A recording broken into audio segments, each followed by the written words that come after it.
Hello students, তোমাদের সকলকে স্বাগত জানিয়ে আজকের ভিডিও শুরু করছি।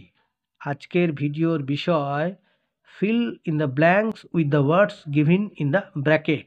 নিচে ব্র্যাকেটের মধ্যে কতগুলো WH ওয়ার্ড দেওয়া হয়েছে, সেই WH ওয়ার্ডগুলো দিয়ে শূন্যস্থানগুলি পূরণ করতে হবে।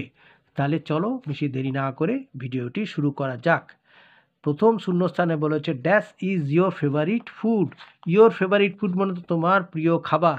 তাহলে তোমার প্রিয় খাবার কি? তাহলে হোয়াট দিয়ে প্রশ্ন হবে। তাহলে এখানে প্রথম শূন্যস্থানে বসলো what. What is your favourite food. Number 2 এ বলা হয়েছে dash R they going now. তারা এখন কোথায় যাচ্ছে। হোয়ের, তাহলে এখানে যেহেতু স্থান বোঝাচ্ছে সেক্ষেত্রে where. R they going now, এখন তারা কোথায় যাচ্ছে, তাহলে দ্বিতীয় শূন্যস্থানে হলো where. Number 3 a dash beautiful the place is. এখানে মার্ক অফ এক্সক্লামেশন আছে, মানে এখানে একটা বিস্ময়বোধক মানে বিস্ময়সূচক চিহ্ন আছে, তার মানে এটা হচ্ছে মার্ক অফ এক্সক্লামেশন বা এক্সক্লামেটরি সেন্টেন্স। সেই জন্য how beautiful the place is, জায়গাটি কি সুন্দর। তাহলে এখানে তৃতীয় নম্বর হলো হাউ। আর নাম্বার 4 এ dash have the boys completed the task. এটাও শূন্যস্থান মানে ইন্টারোগেটিভ সেন্টেন্স। তাহলে এখানে হবে কি dash have the boys complete when, তারা এই কাজটি কখন মানে করেছিল। হ্যাঁ, when have the boys completed the task, এখানে সময় বোঝাচ্ছে কখন।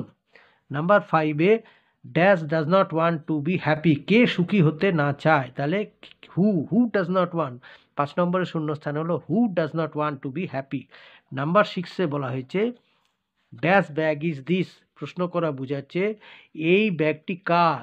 হ্যাঁ, এই ব্যাগটি কার। হুজ মানে কাহার বলতে হুজ, তাহলে হুজ ব্যাগ ইজ দিস। আর নাম্বার 7 এ dash did the headmaster punish yesterday, headmaster মহাশয় শাস্তি দিয়েছিলেন গতকাল কাকে। তাহলে নাম্বার 7 হলো হুম।